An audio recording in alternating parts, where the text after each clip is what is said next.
And hello again, YouTube. It's still Saturday. Saturday night, May 7th, 2022, 8:38 p.m. And I did say I was going to try to do my laundry tonight, and I am. Got that all with me. Still using the suitcases. That's I put the suitcases together as a way to transport my laundry on the bus, but it does seem like a really functional way to transport my laundry, so why not throw the suitcases in the car? So I just checked on Google Maps, and coinless laundry is not an option this late at night. They close at 9, so yeah. I didn't think they were 24 hours, but the Econo Wash is still 24 hours. I'm probably going to head there, although since it is 8:39, it is Saturday night, I think I'm going to follow up on a lead for a karaoke gig that I got from a friend of mine. I want to say about 3 weeks ago. Might have been 4 weeks ago. My weeks tend to kind of blur together. But anyway, one of my regular singers and a fairly good friend of mine had sent me, I haven't seen him much lately just because he lives pretty far from me, and just my lifestyle of work, bus, graveyard shifts just kind of results in me never seeing really any of the friends that I have often. But anyway, he shot me a text and had mentioned, actually what it was a screenshot from somewhere on social media, I forget where, but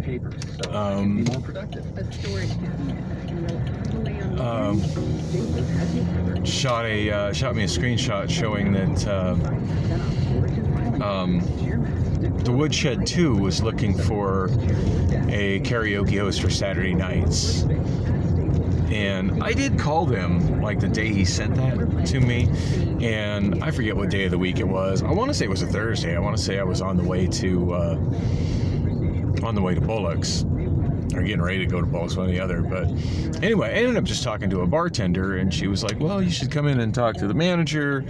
And basically, she told me what the manager's schedule was, and it quickly kind of turned into a thing of, yeah, I'm pretty much working at all times that your manager's available to speak.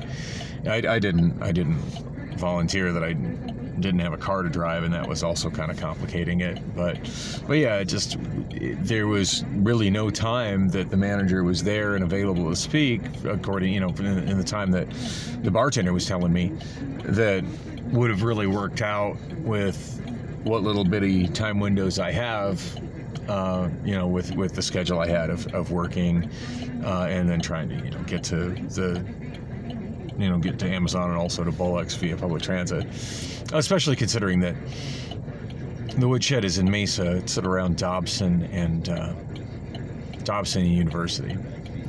Anyway, I did talk to the bartender, and I left my name and my number, and kind of gave her a rundown of kind of how I do karaoke and my experience and places I've been at, and that I was very much available for Saturdays. Looking for Saturday's show, normally not available for Saturdays, so y'all should probably try to get me while you can.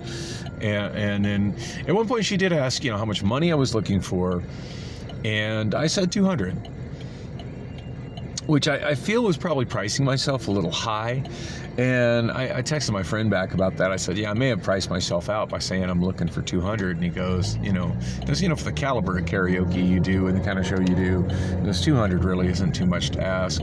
And I think especially when, one considers how much the cost of living has gone up in the last 2 years. And how much, just the cost of everything has gone up in the last 2 years. And then also factor in, and something that I was definitely factoring at that point, is the fact that in order for me to get there on a Saturday night, I would most likely be having to either rent a vehicle or at least shell out a substantial amount for rideshare.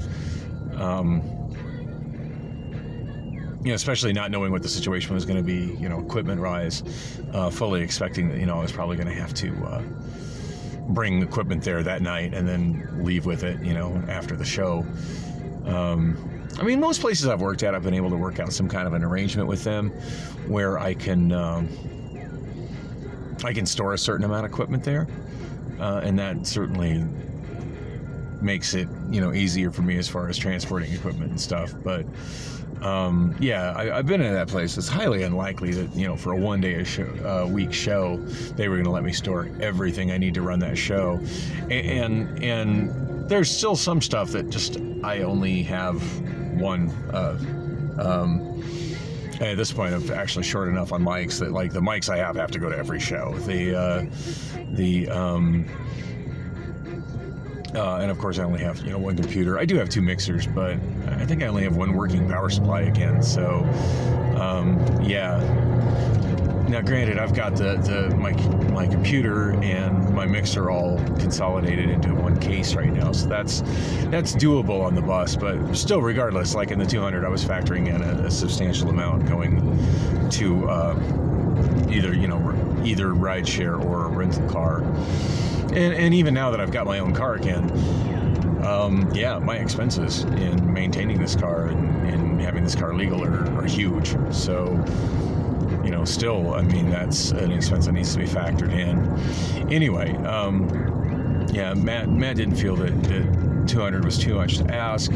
I really don't know what other karaoke DJs are asking, but I would imagine that they were quoted cheaper prices by other people.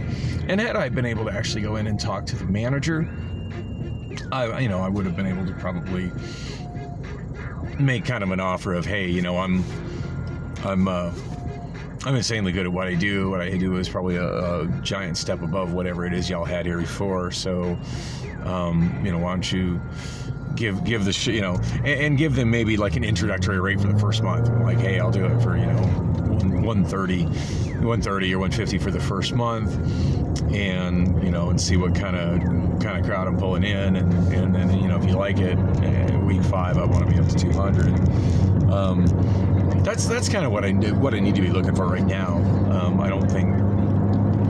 I make almost $200 in a night working at Amazon, and granted, it's a lot less hours in karaoke and a lot less physical work, but it's a lot more, mentally demanding and skilled work as well. And it's also, it does take up a full night, even if it isn't as many hours. And it's also work where I've got a considerable investment in equipment and in music, and just an unbelievable investment in time to build the library that I've built.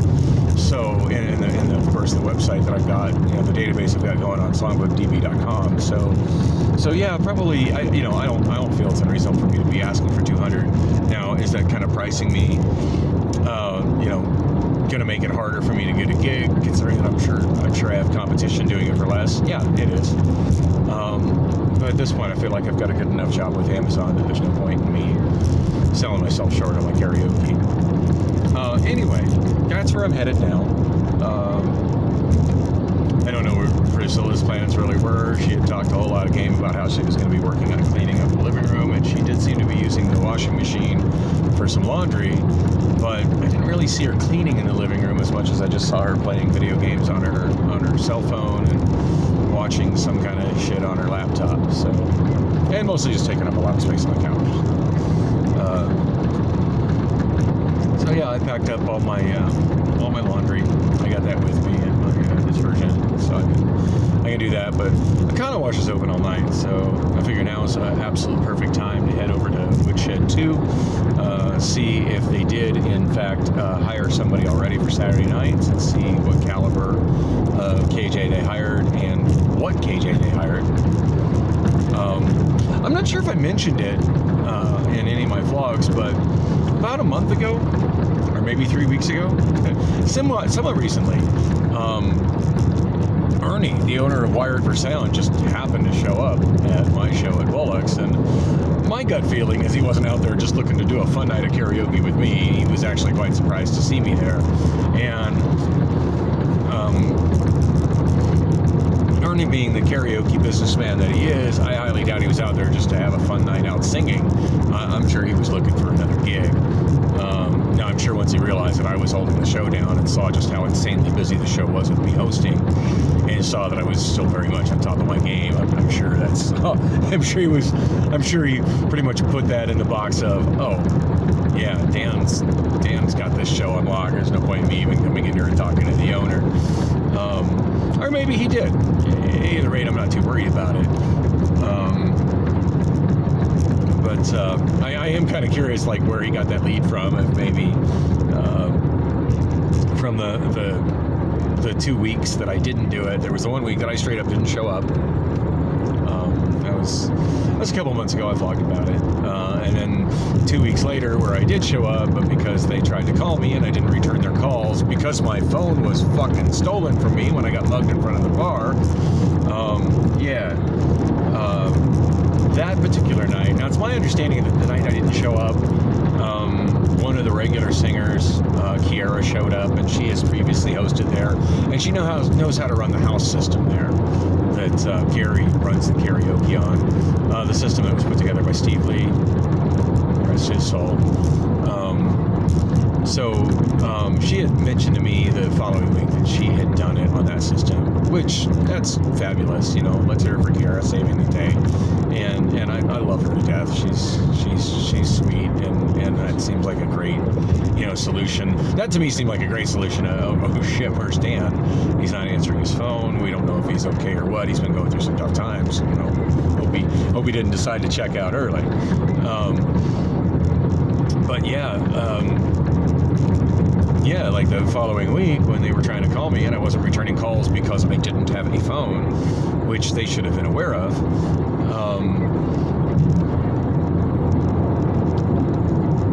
And of course, no attempt to contact me via email because I was pretty regularly accessing my email. And they should have had that information too. I mean, my email address is posted on the front of the books, which are left there in the bar. Anyway, so yeah, they ended up hiring Ray. Now, I'm not sure if Ray was doing that through Karaoke Now or if Ray was just doing that on his own. I was in such a pissy mood that I hardly even talked to Ray that night, other than to ask him if he saw my bag because I thought I had left it where he had set up. And Ray was acting odd enough, I'm not even 100% sure he recognized me. Or maybe he did and realized it was me and was just trying to kind of not poke the bear, knowing that him and I go way back and are generally friends, and I would very likely be in a shitty mood about the whole scenario if I was to show up, and I showed up. So anyway, I'm just curious if there was a conversation between Ray and Ernie that resulted in Ernie there looking for gigs. On that note, it's pretty obvious to me that Ernie is out looking for gigs, and obviously not for himself. He employs several hosts that he pays, less than minimum wage, but it's cash under the table, so there's really no enforcement of minimum wage or anything like that with those sort of gigs. And the most people who do it are happy to do it because to them it's just a fun time. It's not their business. It's not their living. They just go in and turn on a system that he already has in place for them, and then turn it off at the end of their shift. And generally speaking, get some free drinks and have a good time. That's not where I'm at financially with karaoke at all. Anyway, so yeah, I do know that Ernie is definitely out looking for gigs, and I'm sure there's other karaoke hosts out looking for gigs. So what they're charging, I don't know. So I don't know where 200. I would imagine 200 is kind of at the high end for a night of karaoke for a bar. Recurring night of karaoke at a bar.